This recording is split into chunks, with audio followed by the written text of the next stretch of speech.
First of all, if you haven't seen my first video, I suggest you go back and watch it. It's an apology for everything that will follow. But having said that, yes, I realize that all of the regular caveats apply. Racism still exists, and there are bad cops in the world, and there's good cops in the world, and well, maybe good cops in the world is a rare thing, but they still exist.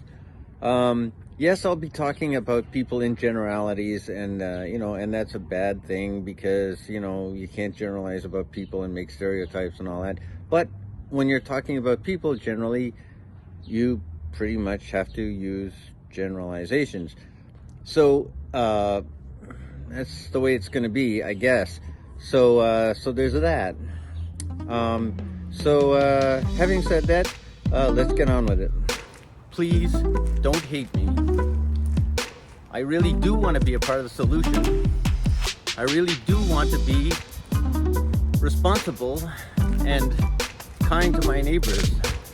I really do want to have a beneficial effect here.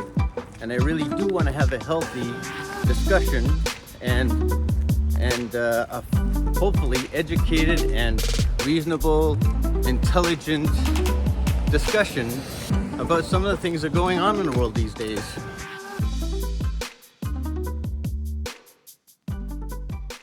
So,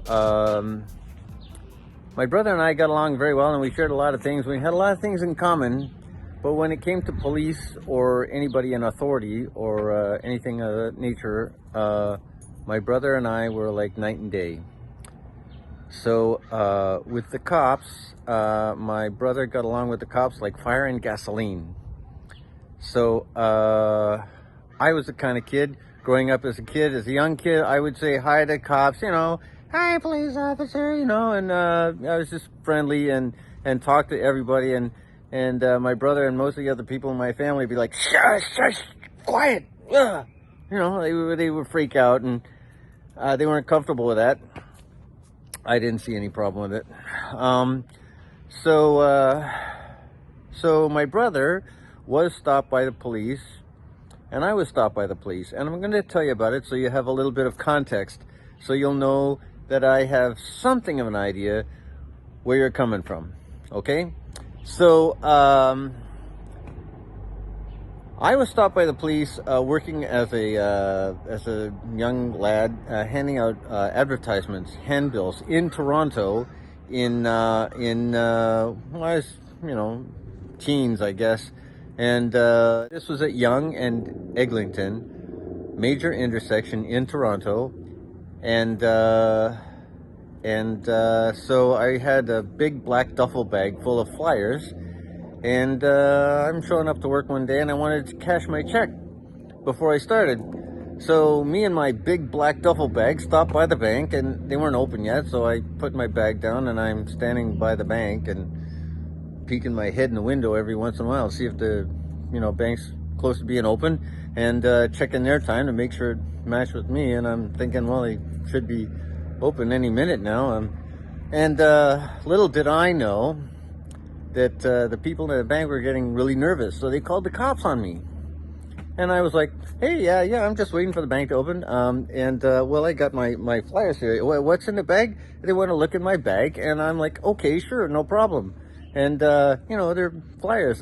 Maybe your wife would like one. It's a beauty salon, and they do nails too. So take one. Have two.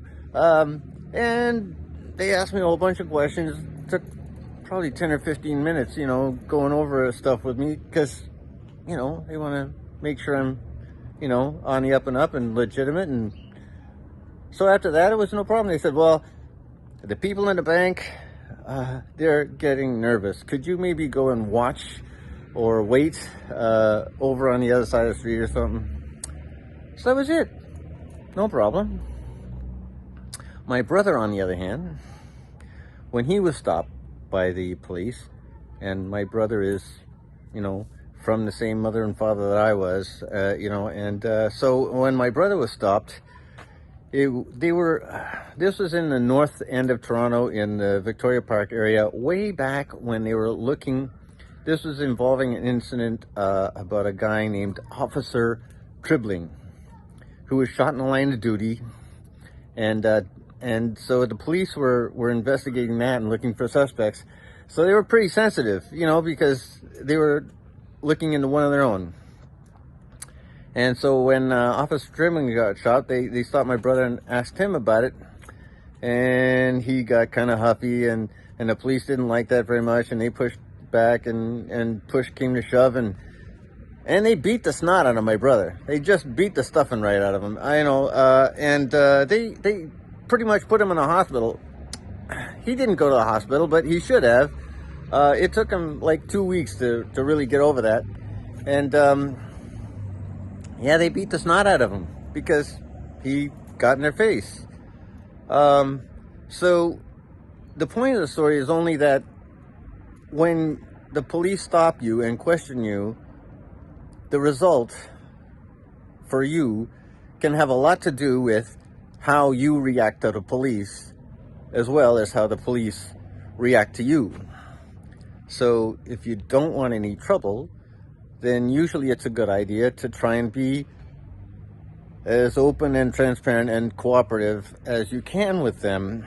Time was, parents used to tell their kids, how to deal with cops, and your father usually would probably be the one to tell you, if you get stopped and, on the roadside, just be polite. Don't be any kind of wise ass, but try and be nice and polite and helpful, and you should have no problem.